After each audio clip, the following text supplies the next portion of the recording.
Welcome to Out of This World. I'm Jamie Hanshaw, and today is going to be another show in our uh, Rizz Collapse Crisis series, Gender Wars Between Men and Women. And I brought my good friend, Dr. Deacon Ananias, Father Dr. Deacon Ananias, who is a professor of ethics at Carroll College in Montana.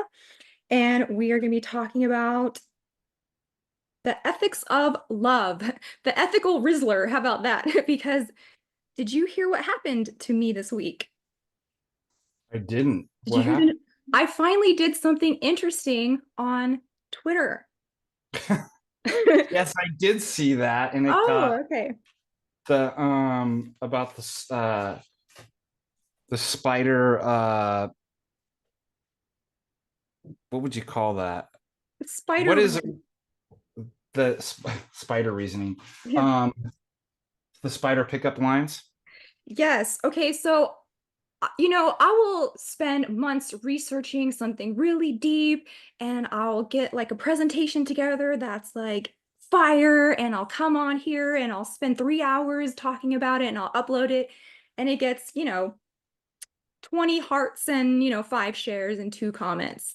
And I just spent months doing this, right? But I make one little joke on somebody else's post, and it's gotten almost 1 million views now. It's crazy. So let me just read it if you're not Yeah, on please read it. Twitter, and so all you guys know what we're talking about. So here's what well, somebody said, where is it?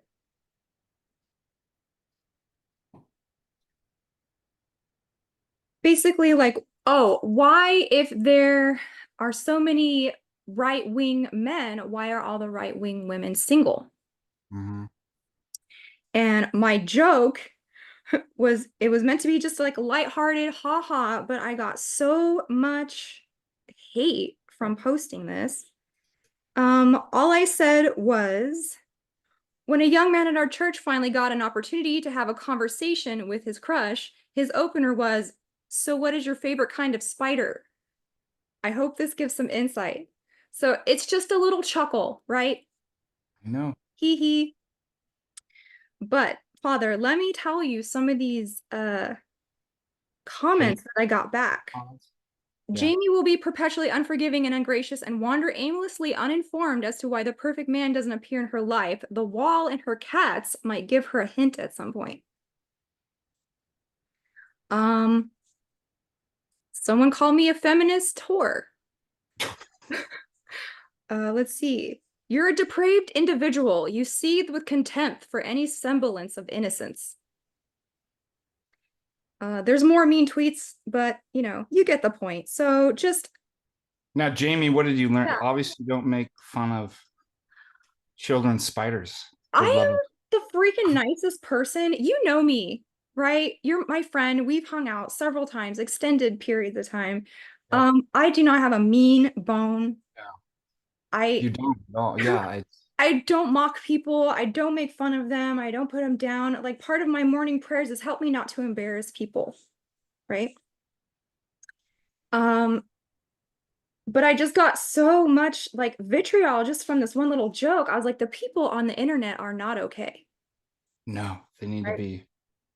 They need a mental rehabilitation program or And something. I don't know what's going on. and they're saying this is a bitter old lady who hates love, and you know, a feminist trying to shame young men for wanting to get married. And I'm like, you guys are crazy. So before we get started with Father Deacon, um, I'd like to share with you guys, in the spirit of humility, because I was called pretentious. My Your love of spiders.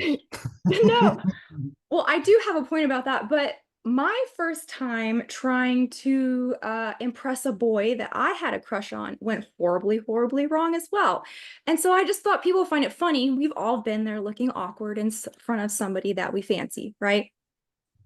So when I was in about sixth, seventh grade, teenager, enough to feel a crush in your guts. You really like this person, right? His name was Donnie Mock. I thought he hung the moon. And I saved all of my lunch money for a week because I heard he likes Snickers bars.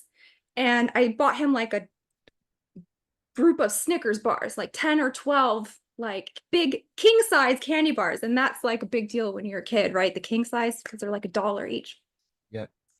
Well, I bought him all these candy bars and I gave them to his brother and I said, go give these to your brother and tell him they're for me, cute, right? And I was hiding behind a tree, like that meme, like that black guy behind the tree, like watching to see if he's gonna like if his eyes light up or if it touched him or if he's like, go tell Jamie thank you and whatever. So I'm watching this all go down. His younger brother goes up to him, hands him all of these candy bars, and his face is like, whoa, yeah, what is this? And I noticed him explaining to him who gave him all of this, and all the guys are standing around, a group of boys. He hands him the candy in front of all the guys, and he says, well, it was Jamie. And his face goes, ugh. And they threw the candy on the ground, and all the boys started stomping on the candy. Oh my gosh. So did I say let's burn the world down? No, I take my L and I go home and I decide I will never initiate anything else with a guy unless he's interested in me first, because that was probably the most embarrassing thing like that can happen. But those embarrassing moments are great because after you have enough of them, you're like, I don't even care Yeah, I don't even care anymore if this person's like, ew, yeah. right? But for a Whatever. 13-year-old girl, and But now for all the boys yeah, in class have stomped on your candy bars it is and embarrassed devastating. you. Yeah. So I know what it's like to have a crush on somebody. I know what it's like to look awkward. I know what it's like to not know what to say. And so I made this for y'all that we're going to get into later on because it's just Nice. funny. It's just jokes, you guys. I don't hate men. I love men in theory and practice. I'm good friends with them. I support them. But remember that the dentist system in It's Always Sunny? He has that like the dentist system to get girls. So I made Oh yeah. the spiders that we're gonna go over later on. But first, I kind of want to be a little serious and talk about ethics for a minute because the world is getting really intense and the gender war is getting very intense. And if we lose World War III, it's going to be because Western men and women couldn't. Wait, what? We're gonna have Yeah, if we lose okay, I this, know, I get yeah, it's going to be because, Western men and women could not get it together. yeah, yeah. Um, so I brought you on specifically because I want to talk about ethics, and I know you're so good at explaining. You're an Orthodox clergy and an ethics professor. So who better to talk about what is ethical when dealing with, well, let's just get out right into it. Governing people, right? So if you live in a patriarchy, let's say, and they're supposed to be governing women, but if we're Christian, we also want to, part of that is allowing people to have free will. Mhm. So what are the guidelines between allowing people to choose and what's good for society? And I wanted to bring up the 4B movement in South Korea. Have you heard of that? Mhm. So what this is their birth rates are super scary low. Um, the women have decided, a lot of women, now this is a feminist movement in South Korea, that they do not want to date, they don't want to have babies, they don't want to get married, and they don't want to have sex. And all of these things start with a B in Korean. So they're like, all of these things for B, no. And it's catching some momentum. If you wanted to have the equivalent over here in the West, it'd be like the bear movement, choose the bear. You've heard of that, I'm sure, right? Like the MGTOW of the feminist. Yeah, we talked about this with Father Moses, choose the bear. So, like, the hypothetical question was, if you were alone in the woods, would you rather be alone with a man or a Mhm. bear? And a lot of women are like, well, bears are less scary than what a man could do to you. Um, So I guess my first question, ethical question, is what can Korean men do? Because some of the solutions they're coming up with are more problematic than the actual problem. Um, and that's what I wanted to talk about with like feminism too, because it seems like the final solution to feminism is going to be something like Islam, the gay lifestyle, or synthetic AI companions, sex bots and stuff like that. And the solutions they were proposing in Korea to get women to have children was, well, maybe we could just legalize grape. Legalize what? Grape, What is grape? take the G off.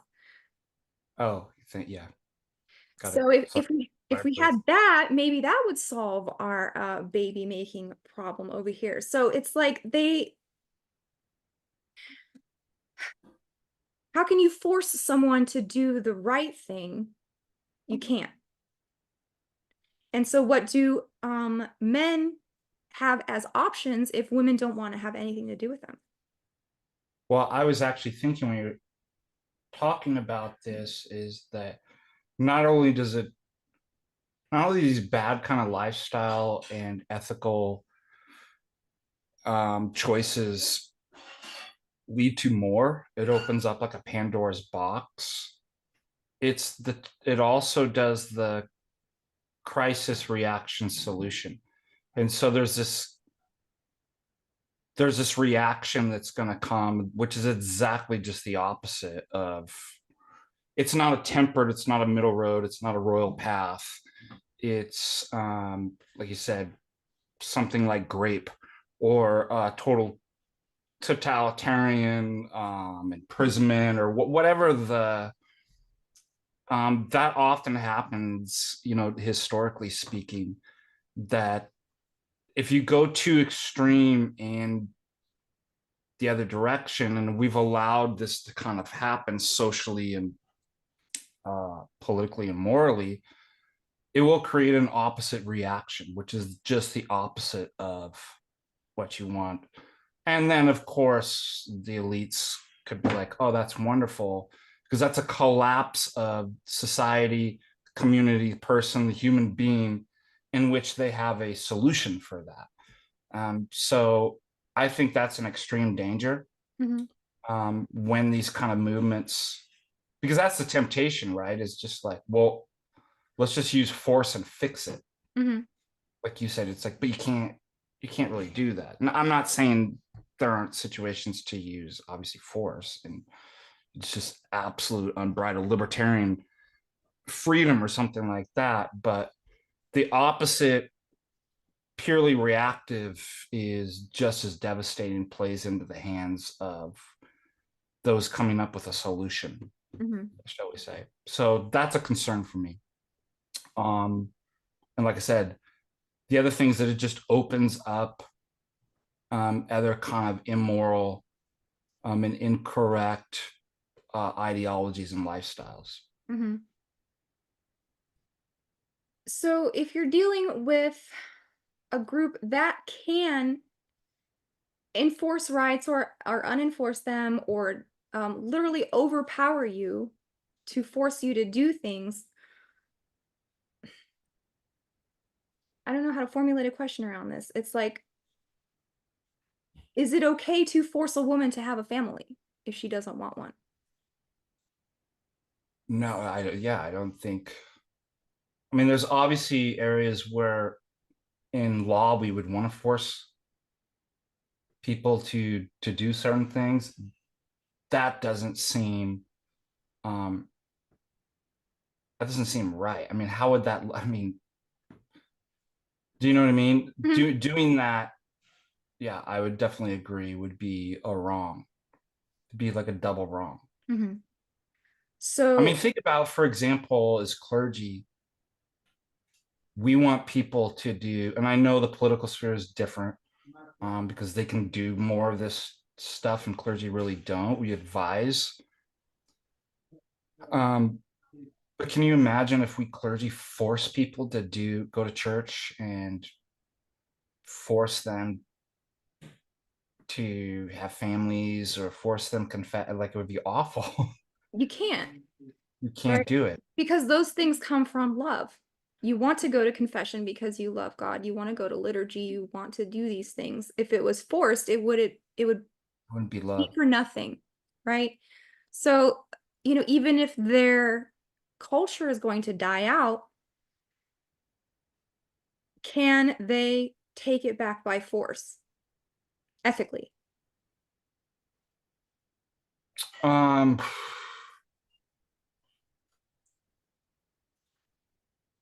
Maybe in a secular paradigm, it yeah, would but in be, a yeah. Christian paradigm. It's crazy too because we have to understand that even where we live in a fallen world. Mhm, Um, a representative democracy is not an ideal system. It's never sanctioned by the church. Only a Byzantine monarchy has ever been sanctioned by. Yet at the same time, we know that God has instituted authorities and that we work within the system that's completely fallen. Some are a lot worse than others. mhm, We can't become anarchists. And what's interesting about that then is with regards to this, like, well, what do you do? Do you let your culture die out? Um,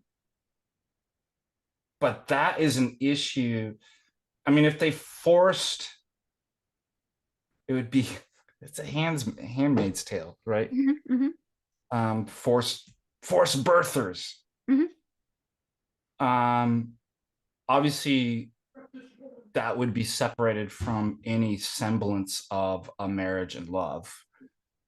And yeah, I'm trying to just conceive of like some far out situation where that would even be ethical to actually do something like that. And part of the problem is because that act is so precious, mhm, life, that you you can't force that kind of stuff. Like, it becomes extreme perversion.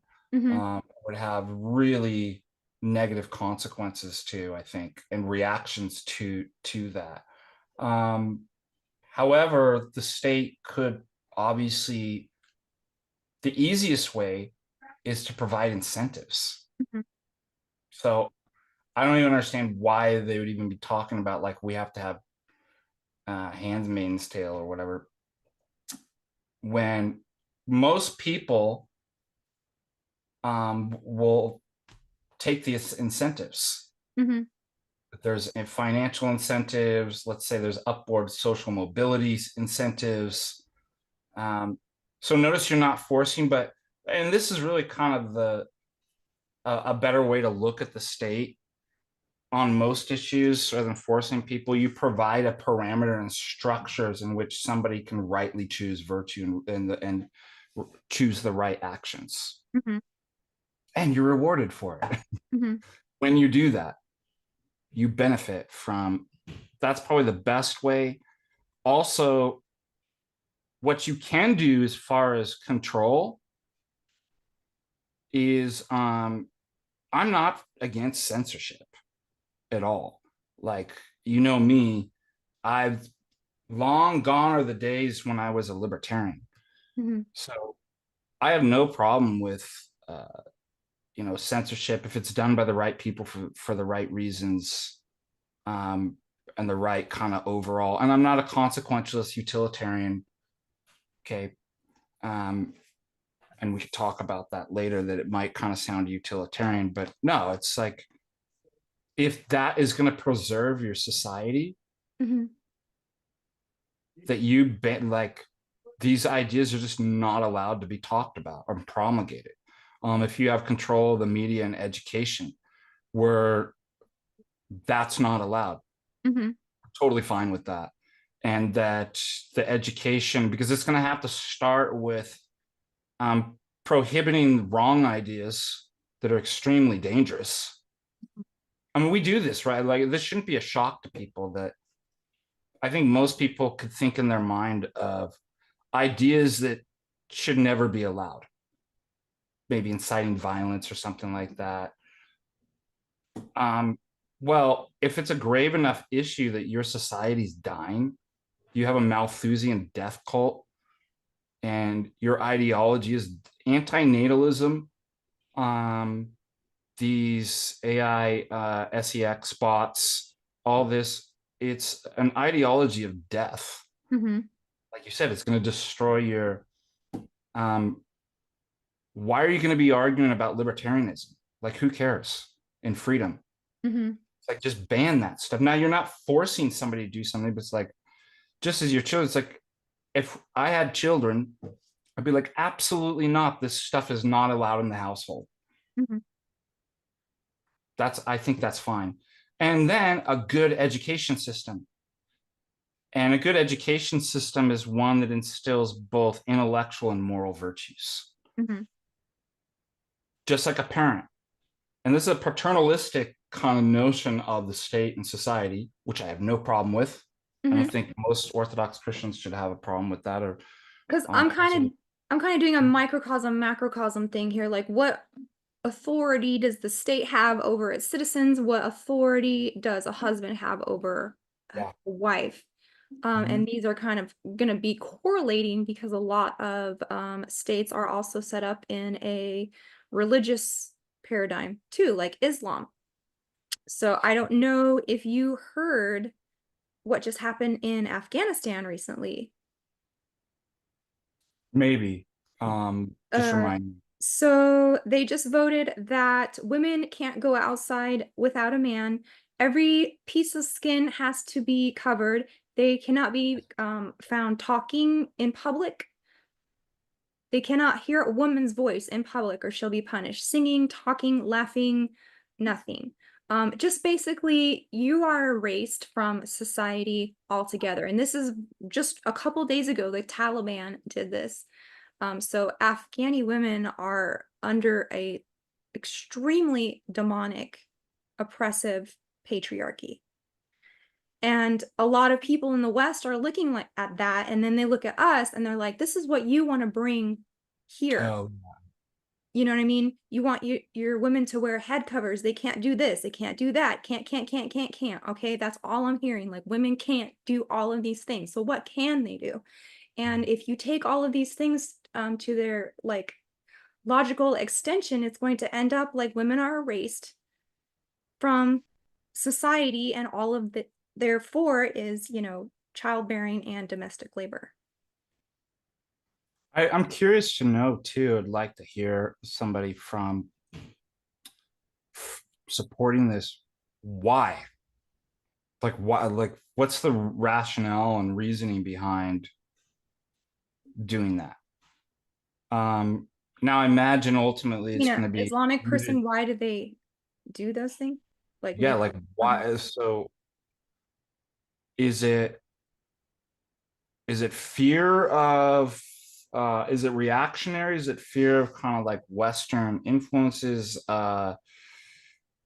Is it, I mean, it still doesn't even make sense if like you were to say like, well, this is a woman's place to then do that. Like that's, there's got to be more to the story. And I'm just actually claiming ignorance. I don't actually know. I'm sure they have some silly reasoning behind this, but it seems crazy, right? That it's um why does every like inch have to be covered? Why are like they can't speak or something? Um I think obviously it's going to be rooted in incorrect anthropology Mm-hmm. of human beings in general. Mm-hmm. And then obviously, I mean, think about it, it's a heresy.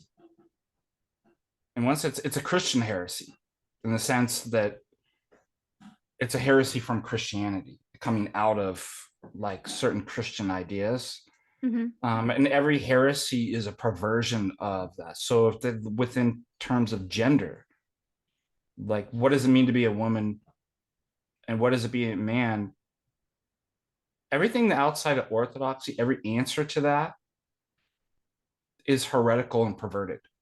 Now, Mm-hmm. maybe in just like philosophies and religions in various degrees, that obviously me looking at the Salvation Army, I don't think that's the perversion at the level of Neanderthal pagan dirt worshippers, right? Hmm. It's like, yeah, I'd prefer to have Salvation Army folk living next to me than Midsummer uh, folk, which I just watched the other night. Like, that's a great thing for all you pagan LARPers to watch is Midsummer. Like, that's a society. Yeah. Definitely going to let that happen. And we're talking about in terms of like the reason why I'm bringing that up is in Hmm. terms of like what is right society, what is it right marriage, what is the right roles of gender, the male and female.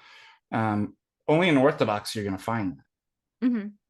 So, what does every heretic do? And I'm talking about every political regime, every religion and philosophy is a heresy. It takes something of the truth and it distorts it. Hmm. It it takes it out of its context. It absolutizes the part as the whole, whatever, and then you get exactly what you see, where you have an Afghan or India's a lot like that. It's not as bad, but No, I'm glad you brought that up because there is a huge story coming out of India this week. Um, and anybody who's been to India recently, like the posts are almost comical. Like they're like, I'm here in India, and then the next day they're like, I just got sexually assaulted. yeah. Um, but they actually kidnapped a female doctor and they assaulted her so hard that her pelvis was broken. Her glasses were crushed in her eyes. She did not survive. So there was like strikes, there was riots, there was doctors going on strike saying cannot happen. Um, there's instances where they will gang rape you there in India, and then you go home, and then they kill you because you have brought shame upon your family. And where was I going with this?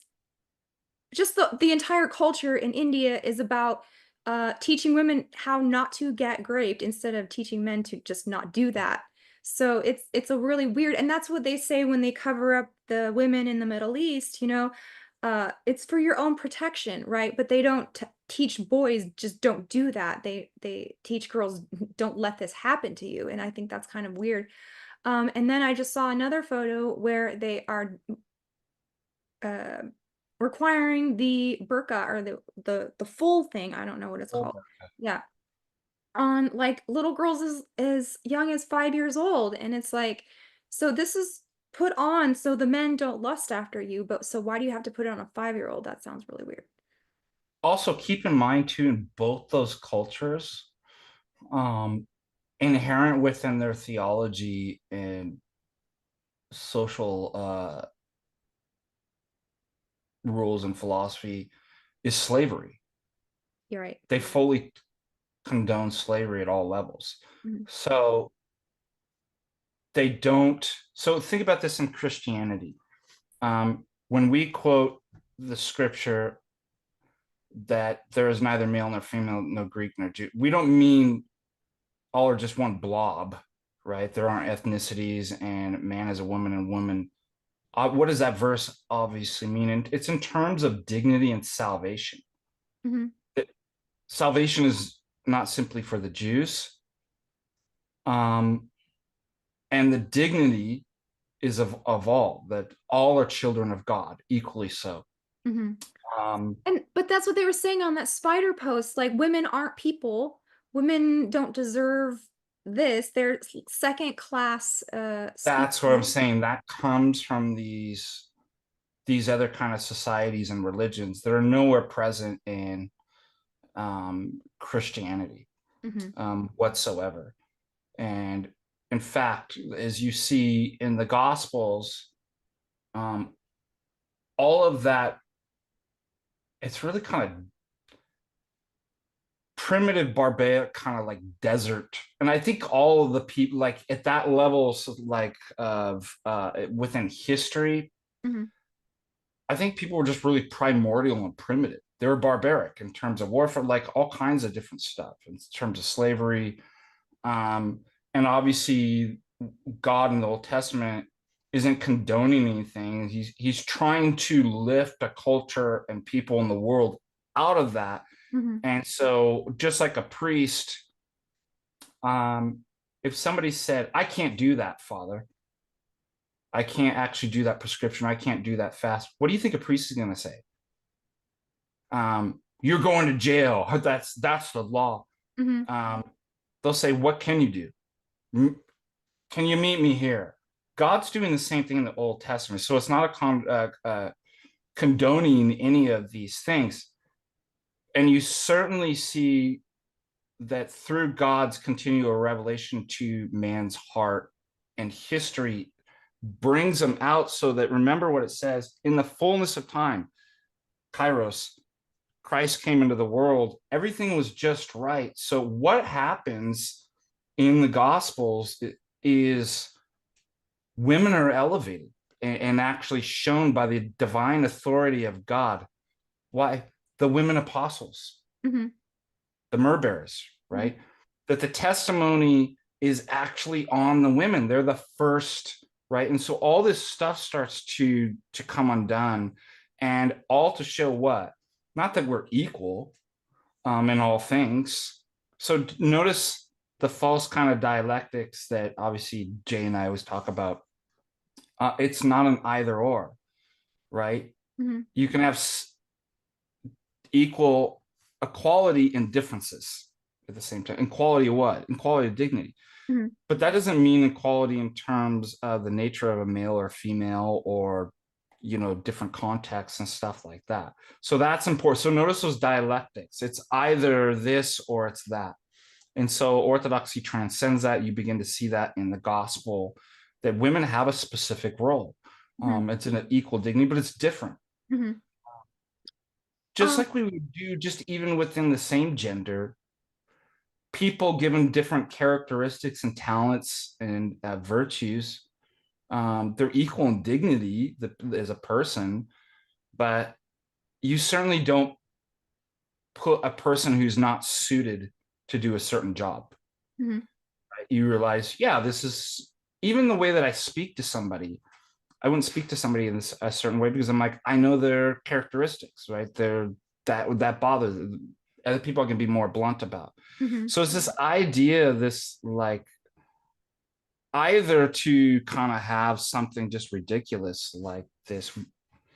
These people, we believe in slavery, and all these people are second class citizens, and really property and object. And you really see, I think you see that in the Islamic countries, and also India. Mhm. Women are viewed as property. You don't talk to, do you have a conversation with objects? No. No, you don't have a conversation with objects. My brother and his wife did their honeymoon in India, and they told me that um, she was used to talking to people and like hailing a taxi or something like that. In India, they won't speak to the woman. So anytime she brought something up or asked a question about something, they spoke to the man. Well, she's a property. She's an object. You Mhm. don't, and that disrespects the man. Anyways, it's all the kind of stuff that you were saying, and it's a heretical perversion of what gender and roles are, objective roles, I would say. Do you find that attitude creeping into the West? Because I do, because Absolutely. I can't even go online anymore without being called a feminist whore. So it's like, I notice particularly among the Zoomers. uh-huh. Um, and so the Z generation, and they're the ones who from infancy were brought up online on video, like in a digital. So they're socially maladapted, like they haven't learned actual social. And then unfortunately, they were brought into a world of chaos Mhm. in which there's all these kinds of things. The upshot of that, I was talking with another professor, they can easily see through the BS. Mhm. Boomers can't. Right. Um, Millennials can't either, for other reasons. I think Gen Xers are better at being able to see that. The difference is the Zoomers are doomers. They're black pilled, Mm-hmm. and they, how do I put this? They see a world of chaos. This is exactly what's going to lead, like what leads people like over in Europe. Well, I'm converting to Islam. Mm-hmm. Why? Because of feminism. Mm-hmm. Um, It's and based. Skittles, not knowing they're going to go like that religion allows Skittles and actually promotes it in, Well, you've which heard is, of the dancing boys. I mean, it's not like they yep, don't have these. so stupid. Yeah. So, anyways, this is going on with the youth here, and even the Orthodox Mm-hmm. is they're tired of it. They're tired of seeing the postmodern, deconstructionist, liberal, um, leftist Skittles. And what do? Well, they're immature, first of all. They're not men. I was talking with Father Moses. For a man to be a man, we must accomplish something. We need a rite of passion, uh, passage, yeah. Oh, And yeah. I mean, that's why, like, if I do something and I need my wife to say, I'm proud of you. I need my wife to recognize me. When she does, it empowers me. I'm Mm-hmm. like, yes, I can go do anything. But if you haven't accomplished anything, right? Mm-hmm. Um, because of insecurity, fear, social, right? That's why mostly people are staying in, you know, living with their parents the whole time. They've been coddled and told, you're special, and they're never given any hardship. They Mm-hmm. haven't had to go through anything hard, Mm-hmm. and so they're kind of just pampered. And yet they see a confusing, disordered world, and they see this kind of feminism. They haven't acquired the virtues because they haven't accomplished anything, and they haven't become men Mm-hmm. to know how to respond to that. Now, all of us, like you said, at a young age, we're immature and dumb and make dumb decisions. We can't see the world correctly. Um, but compound this problem with all the stuff that the Z generation has inherited. Mm-hmm. And what do? They're very, very ripe and apt to fall into extremes, Mm-hmm. either or. I notice this philosophically, theologically, but in terms of the women, um, isn't it easy just to sweep everything under with a broad brush, paint with a broad brush? Well, it's all this. Mm-hmm. Oh, yeah. I Um, mean, it's all the juice. It's all the, exactly. you know, feminists. It's Oh, like, politics is all for the one I've been dealing with. It's all rigged and faked yeah. by the New World Order. Oh, really? Like, so there's no, it's just intellectual laziness and being immature. Um, and especially when we're angry or we're fearful or insecure, those are passions. When we act out of our passions, guess what we do? We act irrationally. Mm-hmm. I do that. If I'm like, what a dumb, stupid thing, I'm confessing. And the priest is like, because you acted out of fear, you acted out of anger. I'm like, absolutely, it's totally irrational. So Mm-hmm. they're doing the same thing. So they go into a very irrational um, hatred and MGTOW-ness of women. Mm-hmm. Well, and the Um, fear part too is because part of the whole anti-marriage thing is just the fear of divorce, but they're not that smart to get it. Like just because you get married doesn't mean you have a 50-50 chance yeah, of I know. divorcing. Like it's not, survivor. It's like you have things that you can do to mitigate your percentage of chance of this breaking up. So they're thinking like half of people have a 50-50 chance. Like it's not like, Yeah. you know. Well, Anyways, I think that's what's going on, and so um, that's why you're getting this like hatred for women. By the way, congratulations, you are a feminist. You know why? Feminism whose seeds in creation were Simone de Beauvoir, was not a quality to elevate women. Mm-hmm. It was a hatred of the feminine. If you Mm. study her philosophy, Mm-hmm. she's no fan of the feminine. So Interesting. congratulations, MGTOW Doomers.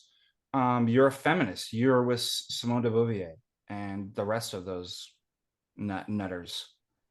That's a very good point. Feminists actually are anti-feminine. Yes, they are. Absolutely. Well, since you brought up Black Pill, let me play you this TikTok real quick because it's so crazy. It's exactly what you're saying about Zoomers.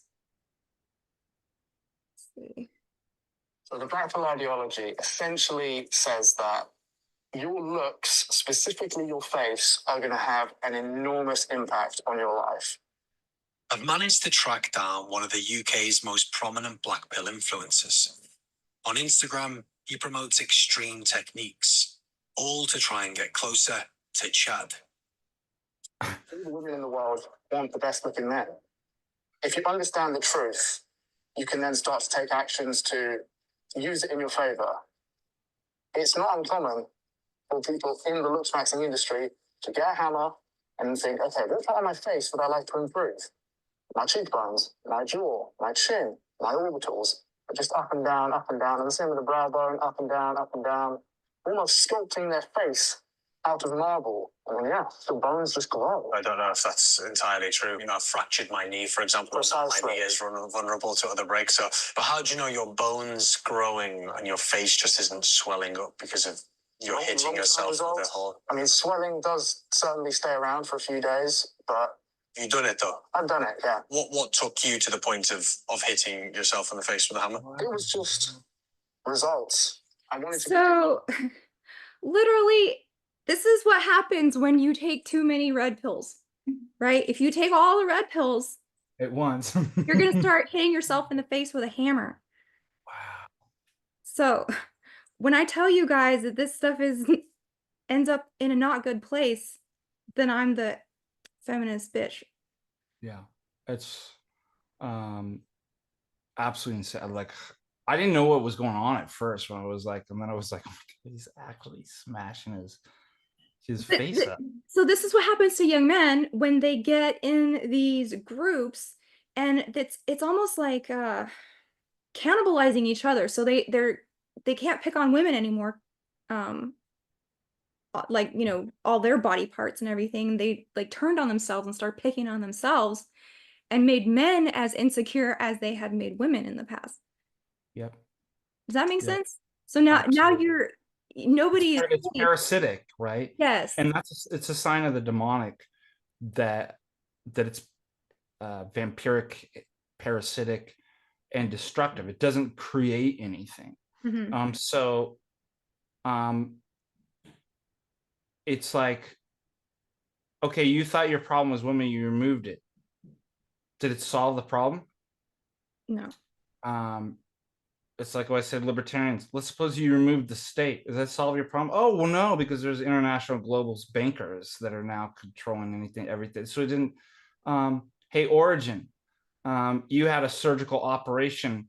Did it solve anything? No, right? And you just go inward. Anybody left, you go after, right? So they're going after, and it's also what's the word? It's not only parasitic and vampiric and destructive, it's contagious. It's spread. Evil has to, you don't want to contain it, right? So like if anybody's ever gone through depression, right? It's not enough just to be like, oh man, like I'm just God, like in yourself. You want it to spread. Mm-hmm. And it doesn't make you happier. It doesn't alleviate any pain or suffering. It's the nature of evil to be a virus, to be parasitic and a virus and spread it. And so this is what's going on in these groups. These young men should just take a look and be like, what is it producing? It's not. Everything, that's why I said, everything that you're critiquing, you've joined that party. Mm-hmm. Right? You don't like Skittles and you don't like the antinatalism movement. And well, it's a culture of death, and you've joined another death cult. Mm-hmm. You don't like feminism. Congratulations, you have the same beliefs as the feminists. Mm-hmm. A destruction and abolition of the feminine. You're all the same. You're One all one crazy. matching belief, I'm sorry to interject here, but that I find in feminism and red pill is that men can't control their sexual urges. Yeah. So that's one of these like things that they both agree on, which I don't think that's true. No, it's not at I all. think you can. But they're both going to argue on either end of this horseshoe that men aren't responsible for whatever they do sexually. Yeah, I mean, I don't even think I've asked anybody like, what would even make you think that? And furthermore, what if we codify that in law? Well, Your Honor, we want to convict him of grape, Mhm, but obviously we can't because every law implies an ought, a can or cannot, right? mhm. And so if you can't control, then nobody's morally culpable for acting on their passions, right? So Yeah. you might as well dissolve um the courts in law. I mean, think about this. Do you see that it's just so self-refuting, but it's also self-destructive. Like it would be anarchy. Mhm. But you have big thought leaders now putting these ideas into the milieu, like Justin Waller goes on Michael Knowles, and they're both sitting there smoking stogies, and he's like, "You have to have a main plus 5 if you want to be happy." Right? And these are the conservative people who are going to help the West get out of our situation right here. And then you have, your Andrew Tate, who's like, why would you even consider living if you're over 30 as a woman? If you have no children, you have no like uh, place in society. And so these kind of ideas, what I'm good at is good at taking ideologies and to their very last extension of what does that mean, right? And if you cut if you let it run far enough, it's going to be something like Logan's Run. You've seen that movie, right? Yep. Like everybody dies or is recycled at 30. Yep. Remember that movie? Yep. So if we're going into a technocracy, if we're going into this like misogynist, like weird Chrislam idea that women are second class, then there could be things implemented. And I know you're going to say this is crazy, but look what they're doing in Afghanistan. That, women over a certain age are empty egg cartons and they are the useless eaters and they need to be, disposed of. Yeah. I I've mean, been called an empty egg carton. I've been called hit the wall. I've been called all of these things. And I've been on the internet since it was born. And only in the past maybe like 3 years have I gotten so much hate and anger. And I've been on the internet for like 20 years. So, I was thinking too because this last Friday I was doing the continuing education inquirers catechesis classes for all three categories, and we're finishing up the sacraments, and one was the sacrament of marriage, mhm, and it was really cool because I got to talk about the proper role of what a man and a woman is in marriage, um, and all these issues that you're talking about. And if you take it out of that, you're going to have these perversions, and that um, God created man and woman, right? Woman from man, so you might not be alone. It wasn't simply so that, oh, so you could procreate. mhm, There's a mystical union, and that we're saved through one another, mhm, and that I have to lie down, even though I'm the head, I have to lie down my life for my wife. So there's no salvation and there's no love without martyrdom and sacrifice. And each that looks differently on each. But the value of my wife, I mean, many people know too, because of what the doctors did in Ireland, and her injuries, what they did to her.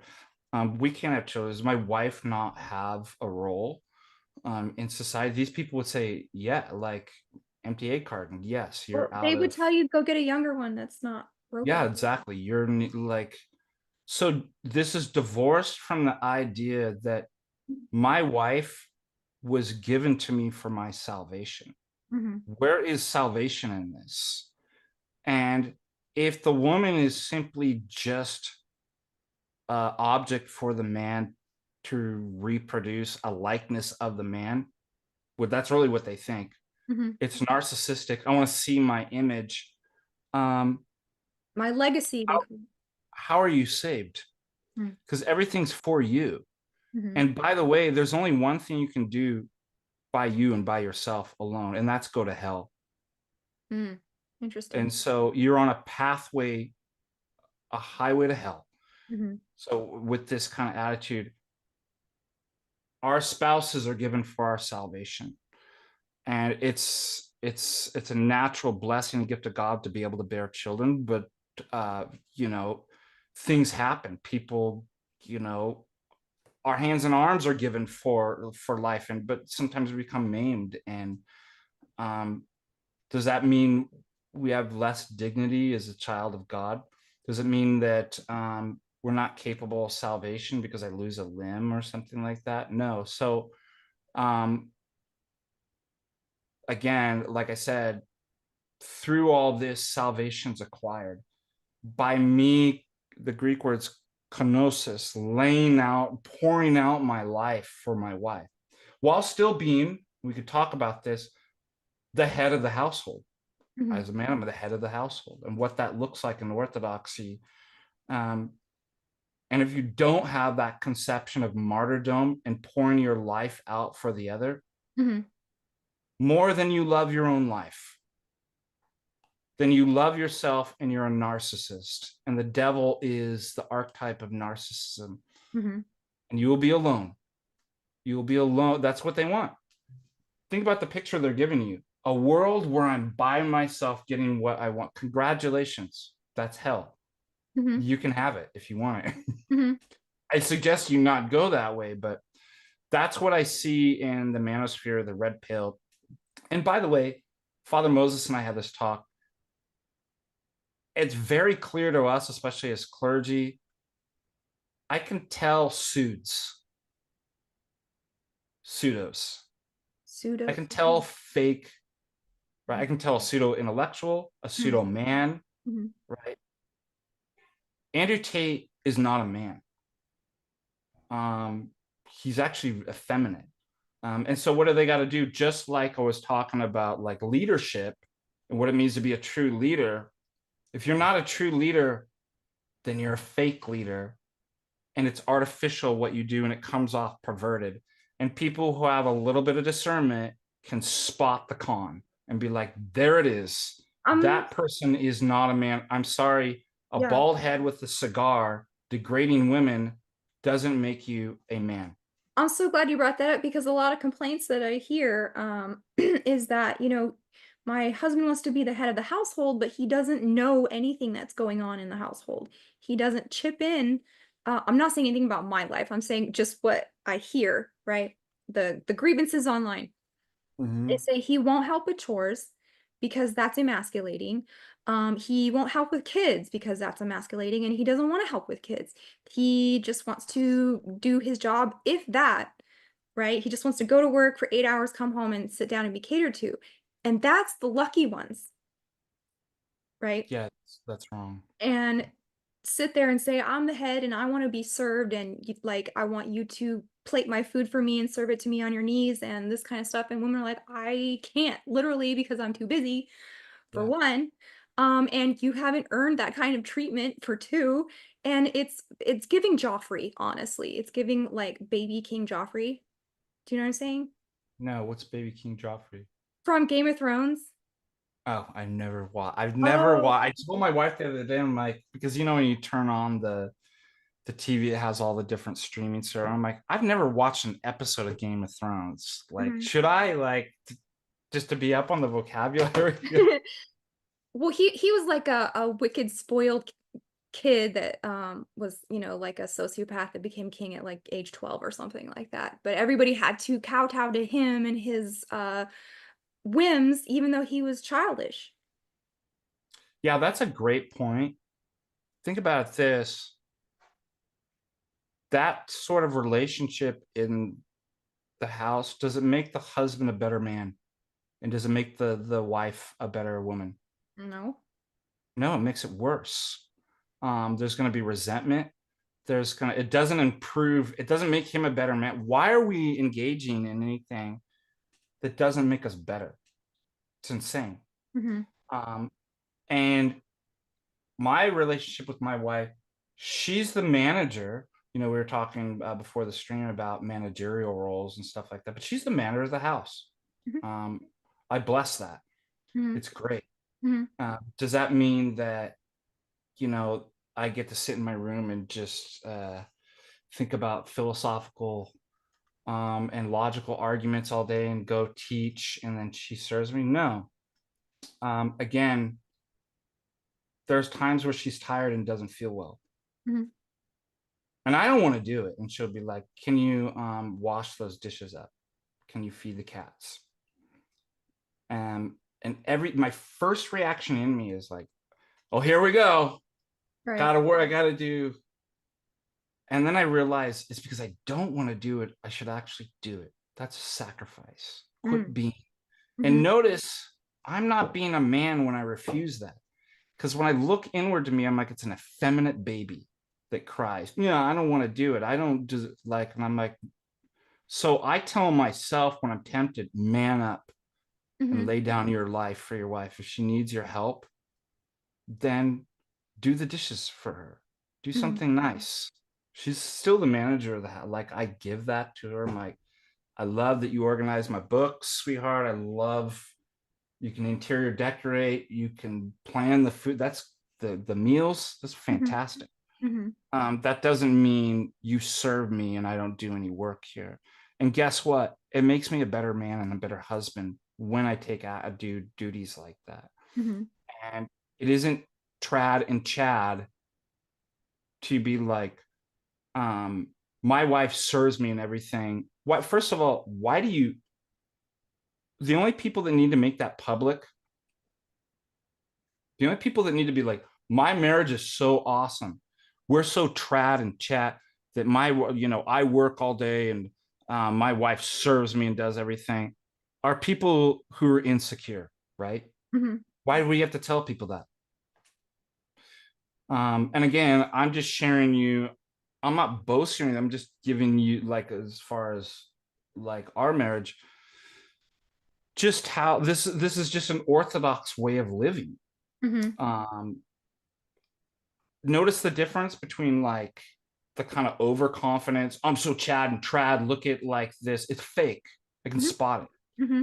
Versus me just sharing my own struggles, and that I go through, but yet describing how a healthy marriage works within orthodoxy by giving an example of our own household. Hmm. That's not boasting. It comes off authentic. I hope it does. It doesn't come off as fake and insecure and I need to tell the world. And I don't usually, unless you ask me like this in the stream where it talks about, like, I don't go around constantly telling people this stuff Hmm. because I'm not insecure about Hmm. it. Like, anyways, I don't know if that helps, but You made me think of somebody said, Guys want, if they tell you they want a woman who works hard, that's a red flag because well, the joke was, why do you want something hard? But it's like,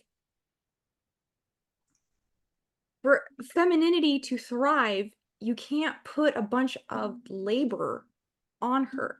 That's yeah, not how she is no, going to no, no, flourish, okay, with yeah. chores and errands. Now, in here, whatever I That's what a man does. That's how a man flourishes. So exactly. notice A man gets they're stronger by resistance, but women do not. They get no. stronger through nurturing. So Um, they're a feminist. They want to destroy the idea of the feminine, and make a woman a man. They want the which sounds princess pretty gay treatment. to me. Yeah, the man wants to be the prize. He wants the princess treatment. He wants you to, open his door and pump his gas and do all of this like crazy stuff. Here, whatever chores and food and errands I do, I get so much appreciation and thank you and kisses and hugs and all this food is great. You're the best cook. Thank you for keeping the, like it makes me want to do it more because he's giving me all this praise and he's appreciating. I know he can't do these. I know he can do these things on his own, not as well as I can, but he is so supportive of like my roles.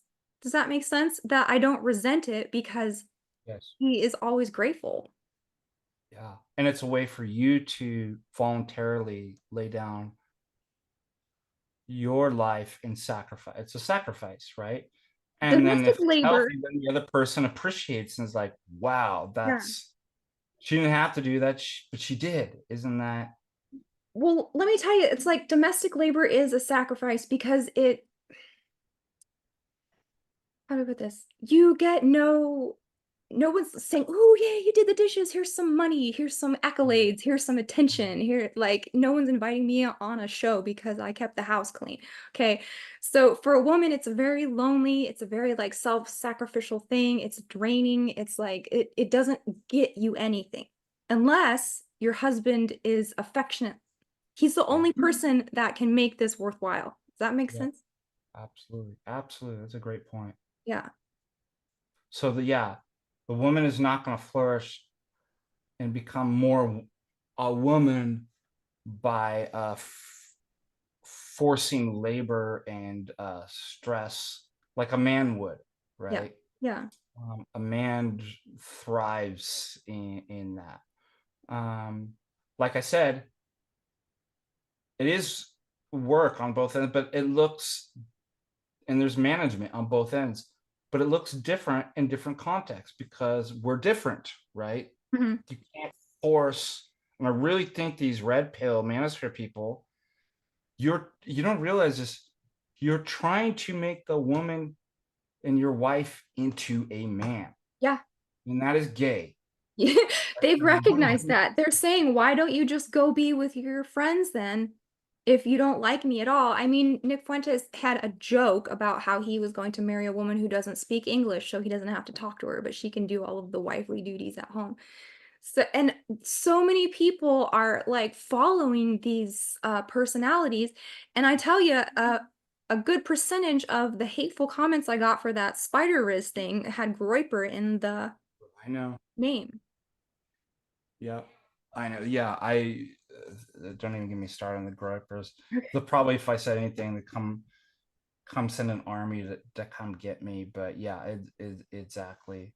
Um, so, and I've got to think about this. I've been talking with the fathers of identifying these problems. We didn't do a men's retreat with the Orthodox Montanica this year, which gives me, we're gonna do, Father Russell commissioned me to do one for next year. So I've been talking with the fathers. I'm like, what are we gonna deal with? Mhm. Like, what are the issues? And I've been honing in on this. Um, what does it mean to be the head of a household? What does it mean to be a man? Mhm. Uh, what about why you should stay away from um, these social media dudes? Mhm. That's not the way, brother. That's not the like. Um, Now, the problem is because they're eternally and constantly online. Anybody that spent some time with real men doing the stuff that we do Mhm. would be able to pretty quickly get the level of discernment to see through these idiots and be like, they're not real men. Like, why were we listening to? Mhm. The people that they capture in their attention are people who have not become men. Mhm. They have no compass. They've not made any accomplishments. They're insecure. They're probably addicted to stuff online. Mhm. Um, and They hate themselves, they hate the world. And I mean, think about it. This is exactly the perfect recipe for joining a cult, right? Yes. Like if you look at like people like they're traumatized, broken people who are Yes. totally lost, no compass, and no real role models in person in their lives. You'll end up in a cult. And unfortunately, in this day and age, we have a bunch of online cults, and they fall for it. They these cult leaders victimize these young, immature, kids lacking discernment and confidence. And so we need to get people plugged into real role models and doing real manly things to acquire the virtues to be like, I know how to treat a woman. I know what a right woman. That's what's so crazy is that, like, what are you talking about? You have this idea of what the right woman's going to be. You're a child, like you're a child. Like, how do you? You're not even a man yet. You can't have an idea of like what the right woman is. Like, Right. you haven't acquired any virtues whatsoever. And Mhm. it's like you said, it's more this consumerist kind of satanic, individualistic attitude. Just take, me, um, path right into What do hell. you bring to the table for me? Yeah, what are you offering the woman? Mhm. I live in my mom's basement. I'm addicted to video games and PORN. Um, and I've never done anything in my life or acquired any masculine traits whatsoever. Mhm. That's what you're going to offer. Oh, and spiders. But I can provide a full commentary on spiders. Congratulations. Which is, I Yeah. think, is what your point. I mean, coming full circle to, Right. they just need a training program. I've done it with some of the guys up here and even coming to the conference. Do you know how to talk to a woman? Has any has anybody been doing this? Like, here's what you say. Mhm. Here's how you treat a woman. Like, you've been spending all the time online. Stop listening to groypers and what's the bear? Um, what's his name? The bear. They call, like, the people from bears. Why am I blanking on his name? Dan. No.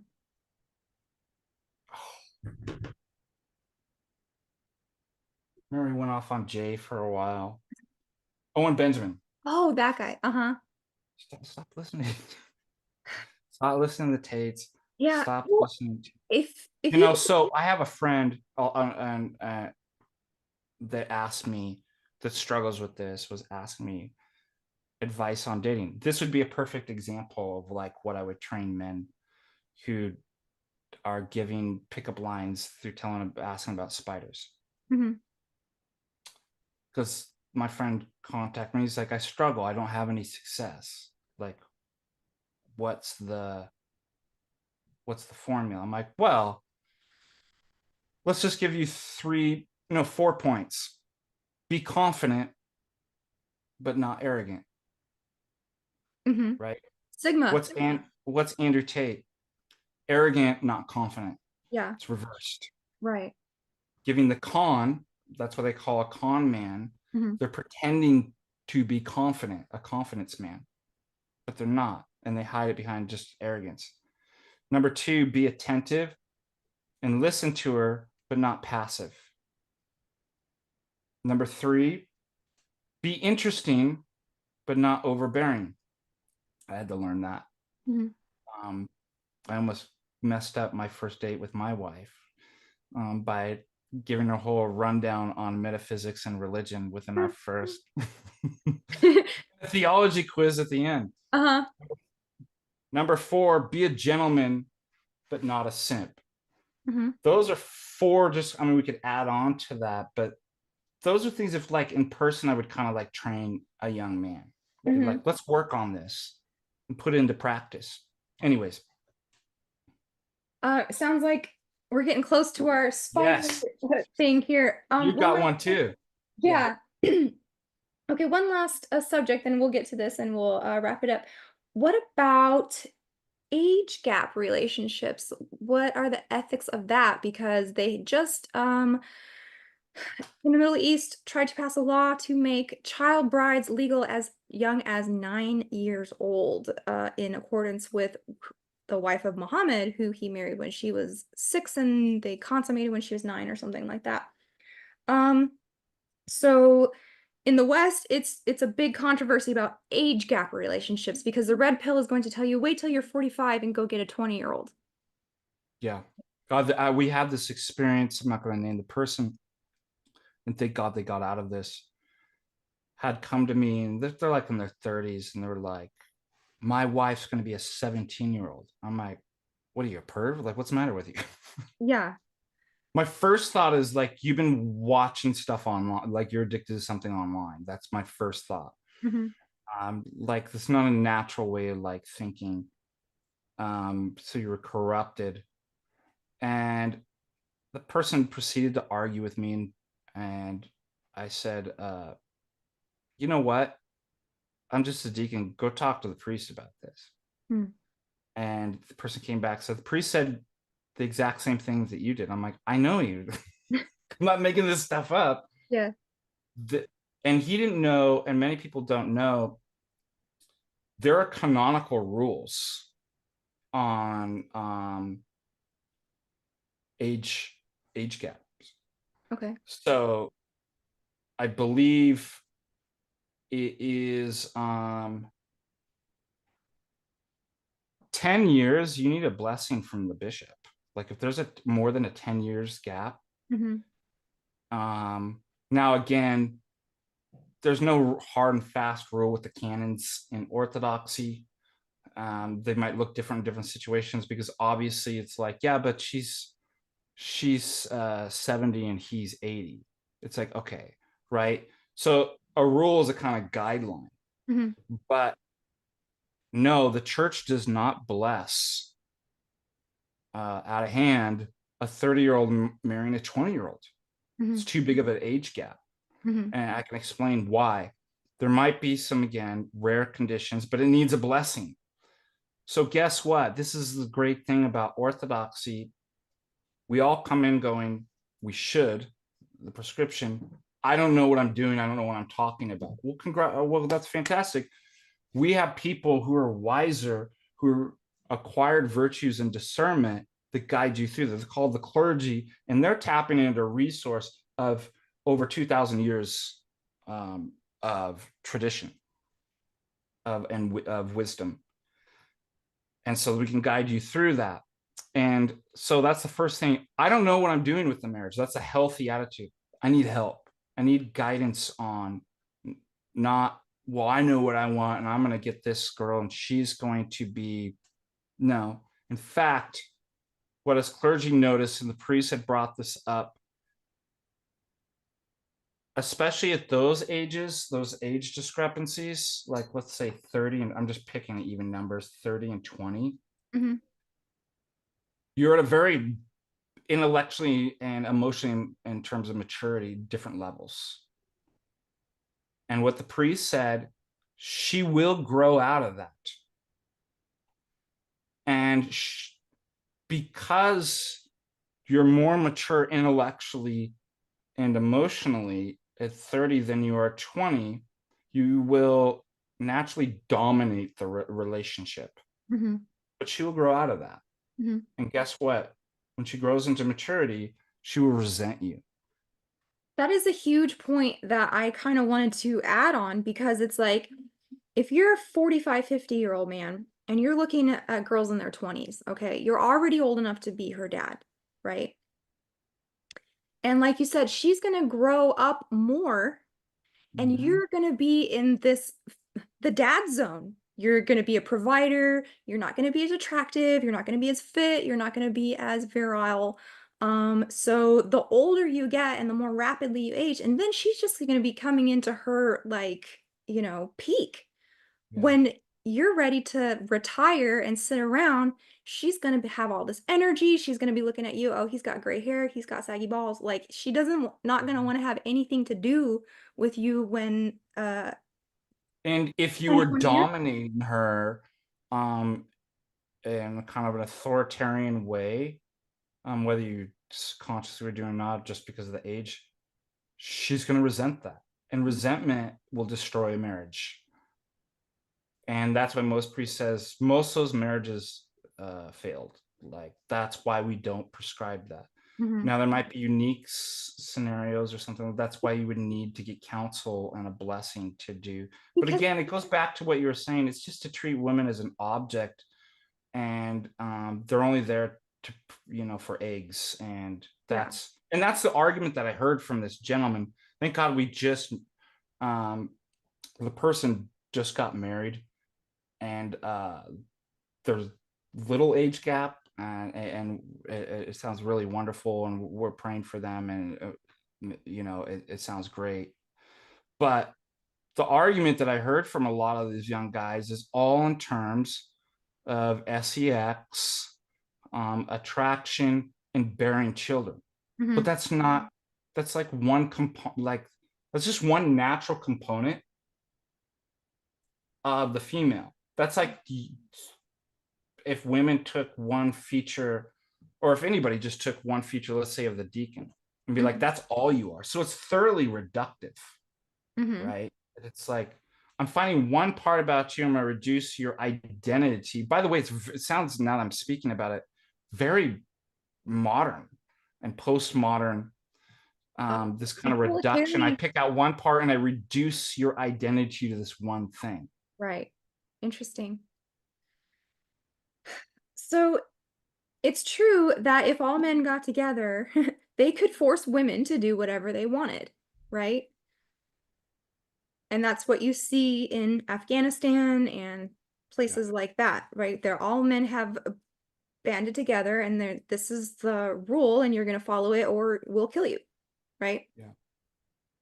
So what can we say to the West to kind of temper that sort of thought process from springing up inside a patriarchal system like Orthodoxy? Uh, how do we not end up with bags on our heads if we submit and we give our power to the man? And that's like a super risky thing that I don't think a lot of guys, like, it doesn't dawn on them that when you submit and you get married and you take on these roles and stuff like that, like, you are really sacrificing. Not that you're not getting a lot, but it's risky for her too, because now she doesn't have a work history. If he decides, "Oh, I'm gonna get a younger wife," and you're out, then she's been child raising for 20 years. She's not attractive anymore. She's old, she's tired, she's hurt, and she has no money, work history, savings, nothing. So, how can you tell girls, "Oh, just go get married and get a family and you'll be happy"? I just don't think it's that easy. I mean, you've got to, it's really hard for me to just kind of generally prescribe secular marriages, because it's just, there's no prescription. There's no prescription because they're not orthodox. Like, kind of speak generally, like kind of like we did, like, look, lay down your, you know, your entire life and sacrifice for your wife, and these kinds of different things. But as far as the details of very specific prescriptions, they're not orthodox. I can't prescribe, and I know that I still want secular marriage, because I wouldn't want to be an abolitionist, is what I'm saying. So I don't have to fall into this either or. Obviously, I give prescriptions with it. I know it works in orthodoxy, Mhm. and I know it's a mess outside. However, there's still goodness even in the attempt in a secular marriage. There's still things in there Mhm. that I generally could prescribe, and I certainly want to abolish. That's why the church recognizes it's an attempt at holiness. There's some sort of sanctity to that. Mhm. So we can't just Step be in the right like, direction, right?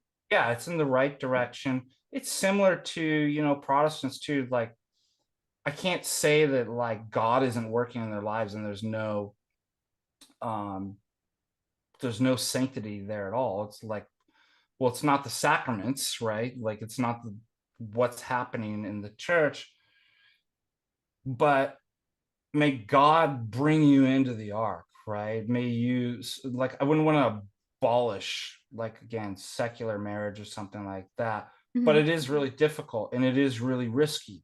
mhm. And when problems come up, as far as the practicalities, it'd be like, I don't know what to tell. Like when friends like talk to me about marriage problems who are outside of orthodoxy, I'm like, I don't know what to tell you. Like, become orthodox. Like, we can Right. these things work really well because, like you were saying, the fear, your community, it takes care of you. Your community's checks and balances. Mhm. So although it's patriarchal, it's conciliar. It means women have a voice, and your community has the voice, even though the priest and the bishop are the head. Mhm. It's not authoritarian. And there's this really healthy conciliar and autocephalous as well, checks and balances that, it's not algorithmic, right? It's not like a formula, like no marriages could ever go wrong. It's like, no, but all the right things are there to prevent the fears that you were talking about, if one wants that. Well, it seems like they're always highlighting the risks for men and not for women, and then at the same time they're Yeah. telling women you are have no value if you are unmarried. So they're telling men do not get married, and at the same time telling women that you're worthless if you're not. So what do you do with Yeah. that? Yeah, it's a contradiction. And at the same time, it's like they say sleep with 50 women before you settle down. You've heard that, right? That's the craziest. When we know scientifically, this was just brought up, Hmm. that will make, on both genders, um, you incapable of form. This is scientifically in a secular studies make it incapable of actually forming relationships. Yeah. The more that you sleep For around, the for more both men and women, right? for Because both men and women. it's funny when we're talking about red pill, it's different rules for different people. So rules for men and rules for women do not apply in the same way. Body count is one of them. Yeah. So apparently women don't care if men have a higher body count, which is stupid. I think all women care about that. It's just very nonsensical, and it's really disheartening as an adult to get online and see where the culture is going. Because I've seen psyops before. I've been doing this, okay, 25 years watching Operation Culture Creation play out, Mhm. right? And I don't know. I almost just want to like quit media altogether because it has become such a hostile environment. Like I get on Twitter and I post my thing and I get out because I don't even want to interact with that anymore. Yeah, it's extremely hostile. And the algorithms promote hostility. Yeah. That's why you'd brought up the thing about the spider. Like, I'm always kind of shocked too that the things that get the most views and hate, I'm like, I didn't see that coming. Like, there's certain stuff that I know that, like, my wife or I call her my counselor, will counsel me and warn me, like, don't do it. Uh-huh. Know what's gonna happen. And I'm like, no, I got it, trust me. And then I'm like, oh no. Yeah. It's exactly that kind of stuff. It's like, of course. But like you said, the spider, the one that I had was, just made a joke about Aquinas, Hmm. um, uh, quoting, he was making an objection to his position. So it's not his actual position that, and he says, the weakest arguments from authority are the weakest arguments, just as Pope St. Gregory says. I thought it was funny. Mm-hmm. I knew it was his object, it wasn't his actual position. I got more hate. Like you said, I'm like, I don't know. I expected a couple people would say that, like, that's the objection, you stupid. I thought a few. I didn't realize half of the online Catholic world would come after me and start making fun of me, like, dude, you're an idiot, like, this is, you can't even read. I don't know, I don't get it. But maybe there isn't even an algorithm for the algorithm push, because it's demonic. Mm-hmm. There's no Yeah. rhyme or reason to. I know Jay and I always talk about this too. It's like, this will pop up. There was no kind of prediction that this group of people would come up and all rise up in these different, because there is no rhyme or reason. The demonic is not rational. And so I definitely think this is what we're experiencing: the hostility, and the irrationality, that there's no rhyme or reason to why this stuff comes up and why.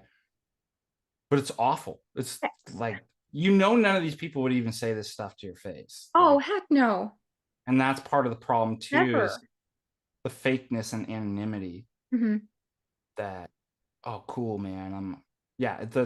It's awful. And then it gets promoted.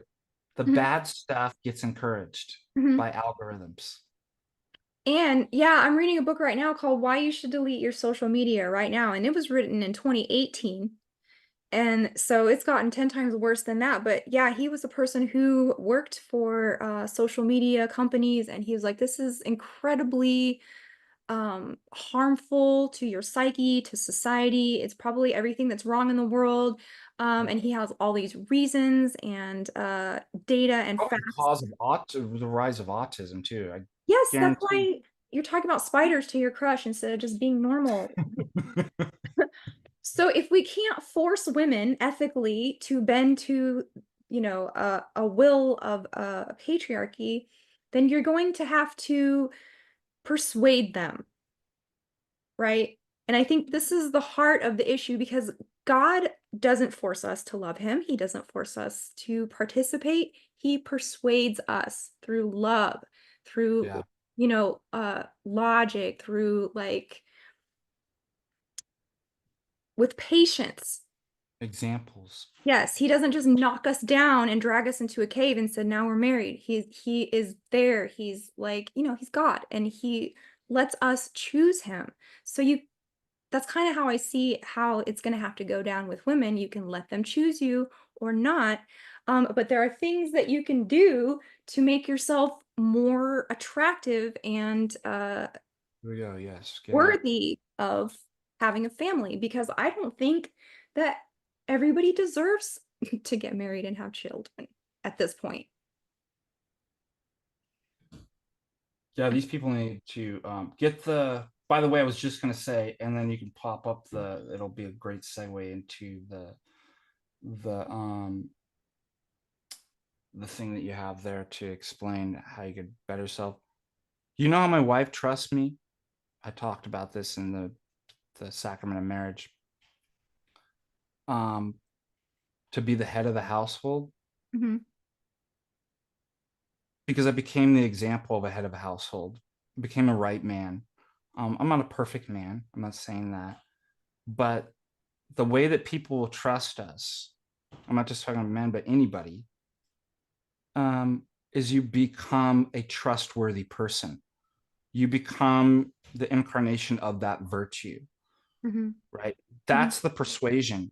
Mm-hmm. If women start, so this is a call to you men. You want to convince women, and you want to have a pushback against what's actually happening in the world that we brought up, step up and become a man. Mm-hmm. Convince them by your actions and state of being and becoming a man. That's the best persuasion, right? How do I what's the best way to persuade people to Orthodox Christianity? Be a good Orthodox Christian. Mm-hmm. That doesn't mean that you can't do arguments and stuff like that and have verbal persuasion, but like, that's your first things first. That's what I'd say. The reason why um, I trust Father Russell with all my soul is he's a leader. He's like, I'm like, there it is. Like, that's somebody, he doesn't even have to use any words. He doesn't have to force and tell somebody what to do, because Mm-hmm. I'm like, I believe in him. And I think that's what we men and those who are not yet men need to do. They need to become men, and we need to become more men. So that's the biggest persuasion. Anyways, go ahead, Jamie. Sorry. Yeah. Yeah, because women have a biological rite of passage, right? Like there's a point where you were a child and now things are happening. You're obviously a woman now, right? But the only thing they teach men about becoming a man right now is don't be a woman, right? Like, and so it feels like that makes everything in their mind like feminine into bad, Yeah. Yeah. right?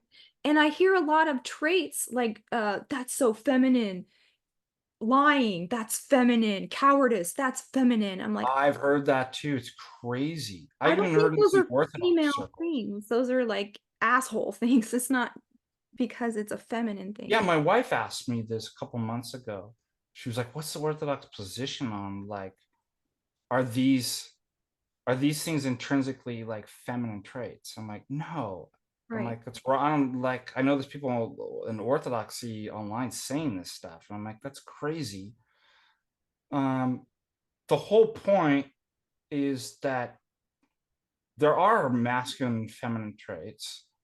And when masculine take on feminine traits, that's not good, Right. right? But they're Um, identifying the but trait. lying isn't something like that's crazy. Yeah. Like that's Yeah. essentially now, if a man lies, you may add like when you do that, it may make you look effeminate. Hmm. That's a difference versus like lying itself as an effeminate. It's like, no, that's not. And Right. all that means is that when you do a particular vice, you're perverting your nature. You're going to look like something else, like a beast, for example. Right. Right. But it's not that the things of the beast are. Anyways, good. I don't. I know I'm what you done. mean. It's just like anything unvirtuous is now labeled as Yeah, feminine, yeah. right? I don't So buy it. in the spirit of persuasion, and I love love. I'm sort of a matchmaker. I'm good at that. I've made marriages. I've made babies. Not myself, but people that I introduced are now married and with children. So I'm no like spinster weirdo, but I made this as a joke. It's just funny, you guys. It's not that serious, okay? But this is the spider's method to persuading women to your way of thinking instead of forcing them because that would be unethical, right? And the first point I put up here is sexual discipline. I- In Amen. talking to women, this is your ace in the hole, okay? If you have this, you are already a Chad. You're Chad maxing. If you have this kind of discipline, Yep. uh, you're gonna be so much more comfortable talking to girls if you haven't been looking at naked ladies online. Okay, you're gonna Absolutely. know what to say. It's not gonna be weird. It's not gonna come across as you only want one thing. You're not gonna be creepy. Okay, here's the thing to avoid. Don't get the ick. Don't be creepy. Be cute. Okay.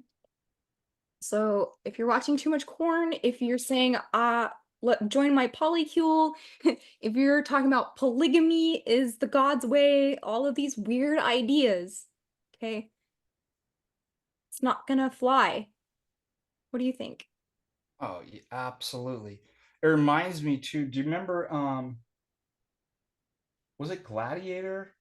I I can't remember now, but there's this like scene where obviously the emperor has the ability to kill, um, and thinks that his strength is in the ability to take one's life. And then I forget who. I'm probably mixing my movies and antiquity together, but says no. The power is to be able to do that and restrain from it. That's Mm, the power of a man, is that you have the ability to look up nasty stuff online, and be a creeper, and say weird stuff. Um, that's not manly. Manly is to have that power and resist it. Mhm. because then that's real power. The Mhm. other one's a passion, and you're a slave. You're. It's not masculine to be a slave. Right. So absolutely, and it will come off. And by the way, I've seen it happen, but like where people just like I've seen pickup lines from people that where I'm like, what in the world? Like it's totally perverted. I'm like, they're watching PRN online. Yeah. Like it's clear as day. Like it And just comes out of your mouth. Like I'm like, that was the stupidest, grossest thing I've ever heard in my life. Why? Because your heart and mind that's you've been watching and downloading all that stuff into your soul, you idiot. mhm. So of course you're gonna come off as a creeper. Nobody wants a creeper around. No. Nobody wants a gooner. Have you heard that term before? No, that's a great one. A gooner. Oh, okay. So yeah, gooning is just putting the corn on and letting it play and just sitting there for hours and hours and hours in some kind of like Oh, brainwave state. And the kids know about this. They this came from middle school, the slang of yeah, it that's called so crazy. gooning. If you see, they do these reports of like when kids were first introduced to PORN, Mhm. and I'm just like, I cannot even believe that. That is so sad. And And yeah. one of the priests up here, his wife is works in pediatrics and with a lot of doctors, and is actually there's studies showing that the introduction at a young age hardwires not only one to be criminal Mhm. and vice, but also the whole trans and the Skittles stuff, like the introduction of, and what have I always said? Looking at PRN Mhm. will make you gay. Mhm. It will. Yeah. Congratulations. So they're all so afraid of like being like, well, I'm not gay. It's like you're gay. You're looking at like that's what it turns you into. Yeah. It turns you into a gay person. Yeah. Yeah, and it makes you it makes you think that monogamy is Weird. something that is not attainable, Oh yeah, right? It's absolutely. unfair for Yes. evolutionary biology. In the red pill, they bring this up all the time. Evolutionary biology says that we should be able to have sex with whoever we want, whenever we want, however many times, up until whatever age, because we can still produce children. Um, So crazy. I heard this even in Orthodoxy. There was a person, this was years back, called me up and we're all mad because the priest gave him a penance of a month, banning them from the chalice, but they had to come because they committed adultery. they only got a month And for adultery. I know, I was like, wow, man, that's Pretty pretty, soft. pretty soft. And you Yeah. know what? It was like, you know what? Said the same thing. I'm a man with needs. This isn't fair. I mean, all these, and it was the same attitude you're describing. This priest has a family and has a wife that he can lay down with. And, I'm a man and I need, and I'm like, you're on the wrong path, brother. Mhm. And a month, first of all, you're not entitled to the chalice. What are you talking about? Mm. A Mhm. month is very lenient, like because the canons stayed a lot, many, many years. I forget what 14, like I forget what that many years. Like Yeah. that's a big sin. Like you can't. Anyways, guess what? The person found them their way out of. They allowed this in this narcissism to push them out of the church. They're no longer Orthodox. So, Mm. like I said, pathway to hell. Unfortunately. Yeah, and I feel like a lot of these red pill, like if you were to take the archetypal woman and man and they're negotiating this kind of relationship together, a woman's first point would be like, okay, monogamy. How about that? And the man would be like, whoa, whoa, whoa, Yeah. slow down, Yeah. pick something else. So the woman's thinking, okay, well, if this isn't monogamous, then it's not love. It makes Yes. this a whole different ball of wax, right? Exactly. If there's no monogamy, then this is a situation. Okay, this is just a some kind of corporationship, Yeah. right? And so It's a then, consumerist corporate, yeah, like it's totally secular and insane. yeah, without monogamy, there is no marriage. That is the marriage. Yep. Wouldn't you say? Amen. So, Yeah. anyways, sexual discipline, number one. Number two, presentation. I had to make these fit in with spiders, but I'm I'm thinking like your how you look. I mean, that is important. Looks is a component of attraction. And we don't Now, mean take a hammer to your face. no, do not hit yourself in the face with a hammer. You can start by brushing your teeth and flossing because a lot of complaints that I see going Oh, around wow. I online didn't think is about that. hygiene, Yes. right? Hygiene will take you so far in dating just because the competition is not up to par. Okay. Brushing teeth, washing face, not oily hair, get yourself a clean pillowcase. Like all of these things are so simple for men to be attractive, Yeah. but they want to hit themselves in the face with a hammer. Yeah. Right. Amen. Yeah. It's just like, that's a great, that's a great point, is just looking at some of these guys. There's like, you don't wash, you don't Your like, breath is funky. Your your breath is, posture is terrible. You're hunched over. You have that like laptop hunchback. Um,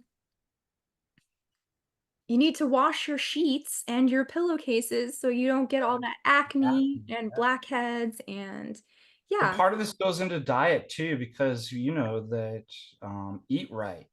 yeah, Um, avoid phytoestrogens as much as you can. Inflammatory foods, they're going to be causing bad skin, and you'll feel better. And if yes. you look better, you'll feel better about yourself, and you'll have true confidence rather than fake.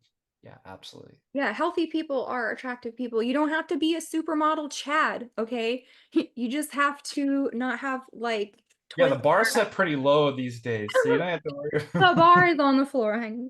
Okay, so third, intelligence. Now, this is where you can probably start talking about your interests. If you like have a lady, let's say, let's go for a walk. And if you come across a spider, wow, look at this neat spider, right? What is your favorite spider? That is the appropriate timing, not like first meeting, right? All nerves, like me when I was trying to give that kid some candy bars and being like, let's talk about spiders. I mean, it's funny because it's immature, right? It's funny because it sounds like something your little brother would ask you. Their favorite spider. I like their legs, Yeah. right? So, yes, intelligence is very attractive. This means it requires some discipline also. You don't want to be talking about Minecraft and Roblox Exactly. Yeah. and all of your other childish video games. Okay, and this is the thing that I wanted to say. It's like this is the time where you want to set yourself apart from boys. The courtship phase, the ladies are looking for maturity, okay? They're not looking to see how fast you can run in your new shoes. They're looking for someone who talks like a man, who has man aspirations, who has a man job, who has a man car. Okay, not little kids who talk about spiders. I know you guys think this is cute and maybe it will work on you, but think about when you were an 18-year-old girl or 20, if a 20-year-old boy came out and the first thing he says is talking about spiders, it's weird and funny. Okay, we don't hate you, it's just awkward. Does that make sense? All you have to do is just ask to know the right sort of things to be intelligent about in your presentation. All you have to this is a really easy question. What are you interested in? Like what, hey, what's your jam? Like, and if you know a little bit about that, then you can talk. Yeah. And you're gonna be like, okay, so if she said this, that's not spiders. So maybe I should talk about this instead of, Well, would you say that to a person you just met, no matter like who they were? You're gonna sound kind of off. You're gonna sound, is this yeah, narcissistic or what? Like, yeah, like that would be like a tertiary like kind of question. um like I just kind of like a straight shooter. Hey, my name's so and so. I go to church here, and you know, like just a first things first kind of introduction, right? Just Yeah. it's good to see you here. Good to Yeah. see you in church. Well, and Glory to that's God. why hanging out in groups is going to be helpful, right? Yes. At that age. So all Because the it's natural. All the conversations will be natural. It doesn't, exactly. when you single a girl out and then have to talk, it's more difficult. That's why when I was in California, when I used to live in California and was doing kind of matchmaking, I just thought, let's just get young adults and go out and do stuff like bowling and different, miniature golfing or stuff. Like it'll just, the conversation will just naturally come up because there's other groups, right? Yeah. Then you can kind of go more kind of hone in. But yeah, absolutely. You're spot on. Okay, how about diligence? Okay. Diligence. Do you have a work ethic? Do you sit around? Are you smoking weed in your mom's basement playing, video games? Uh and also when you are pursuing a girl, she's kind of wondering if you're pursuing just her or a lot of other women also. So if you can show her that, your intentions are pure and you're not just a Mac Daddy red pill Andrew Tate guy, she's going to be a lot more comfortable with you also. And also laziness is very scary to Mm-hmm. women. There's a joke like women hate it when men take naps. No, it's just that when she's overwhelmed with her responsibilities and you're sleeping, then that's what you said, when that's when the resentment creeps in, right? So, I mean, this is just a joke. It's not like No, it's good the though. best Like, system ever. It's not the dentist system, but yeah, energy, your energy, like your personality. What are you please love me, and like insecure and clingy, or are you confident? Do you have I was talking about this in relation to pearly things, and when we did a live, we were kind of cutting up about like people who get on the internet and just try to rile you up, right? Because they don't know how to get energy from other places besides upsetting people, yes. right? And there's a really good, it's a goofy new agey type of book. It's called the Celestine Prophecies, but he was onto something. He was like, people don't connect to source, so they walk around with their plug unplugged, and then they try to shove it into other people and draw their energy out. Because for us, the answer would be Christ. We get our energy from God, right? We get it from nature, we get it from our hobbies, we get it from our other relationships. But if you're walking around super desperate and you've been watching porn all day and you're just trying to plug into somebody else to suck out their energy, you're not going to be very attractive, Exactly. right? Amen. Yeah.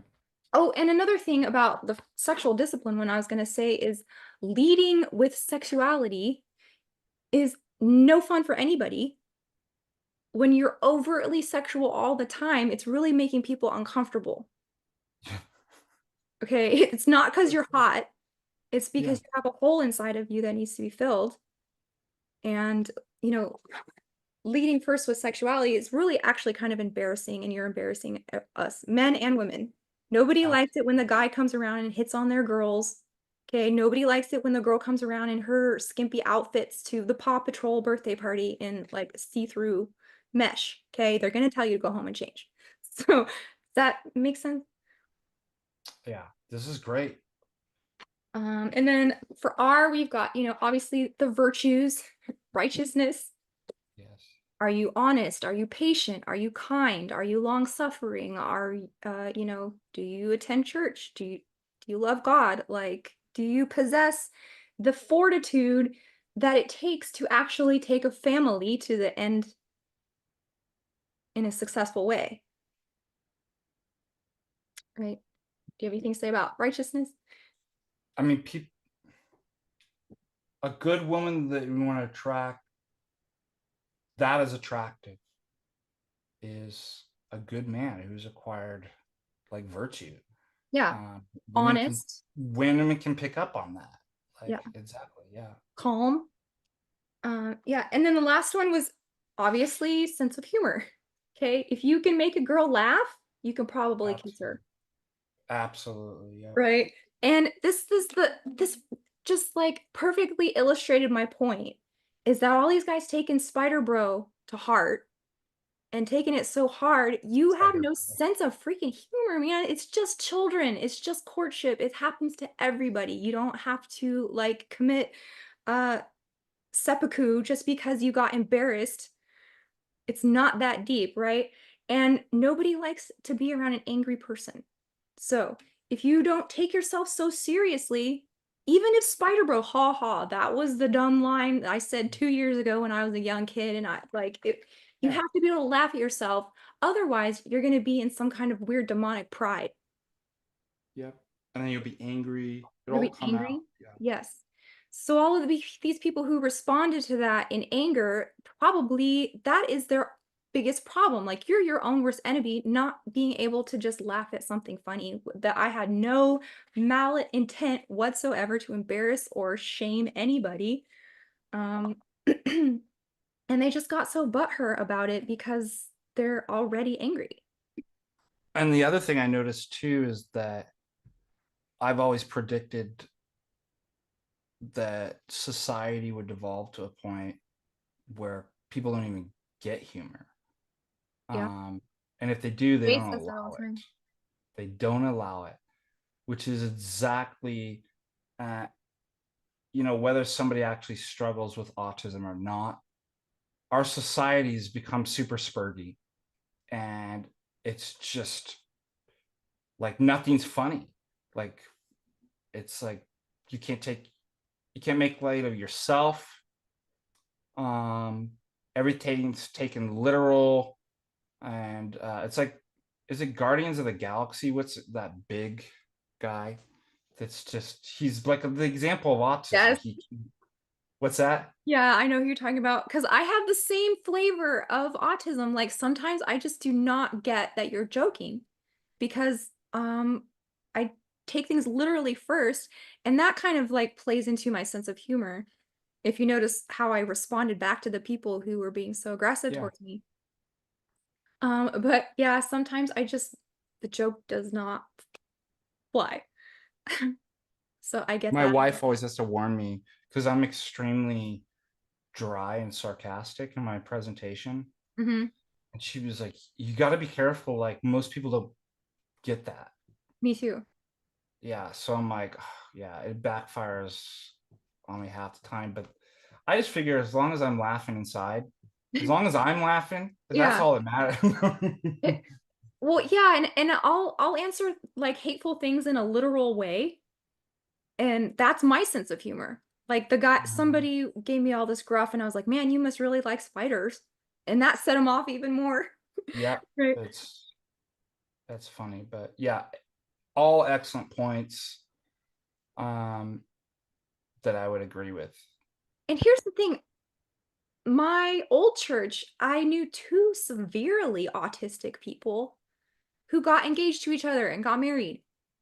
So it's like, and it was sweet, and like he wasn't weird. I'm sure he didn't No, like I know. Yeah, start out with spiders, and he's was the type of autistic that you need like a helper. They both oh were. wow. Yeah.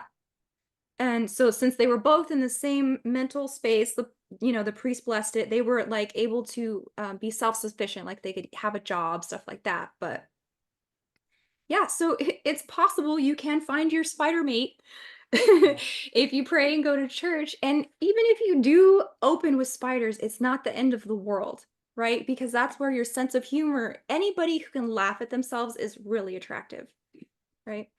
Yeah. Yep. So Yeah, that's a great.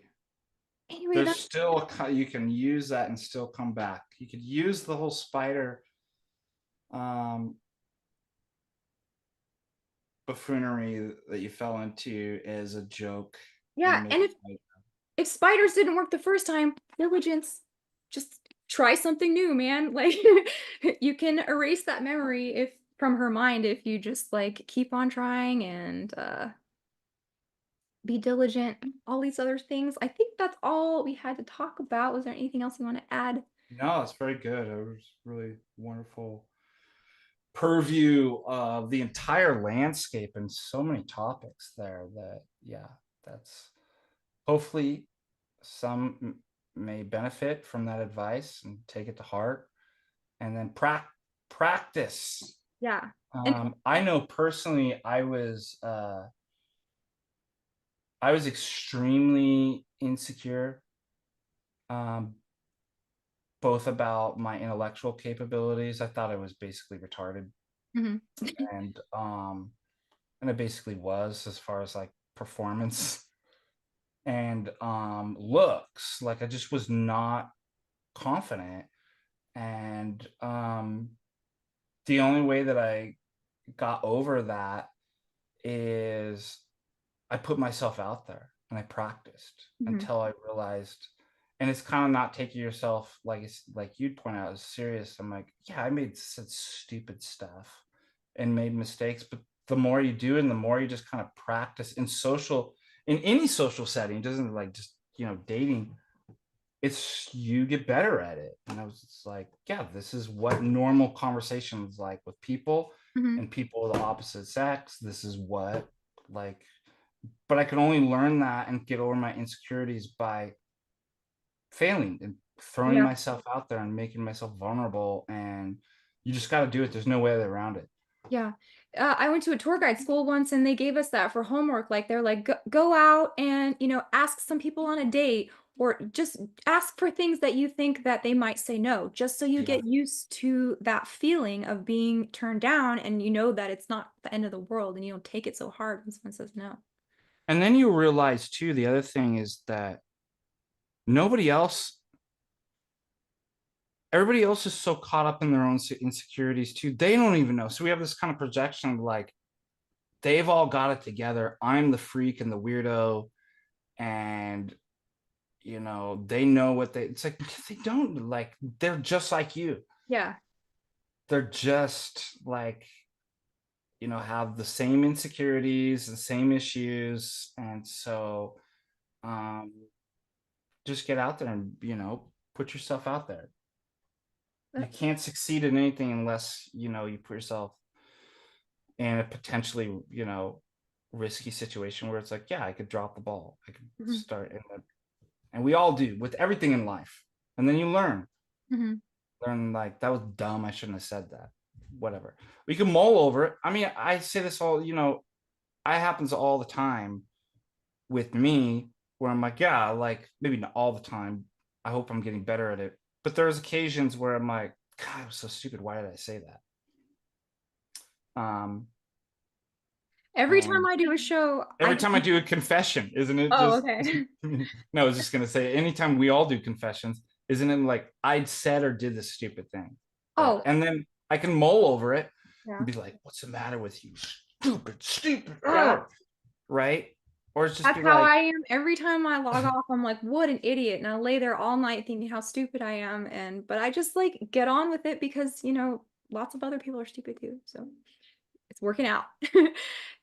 So thank you for coming. This was so thank great. I'll you, have to it was think awesome. of another topic for us to work on in the future if you'll. Absolutely, thanks for having me on, and God bless all of you out there in the digital world, and keep safe, and do good, do better.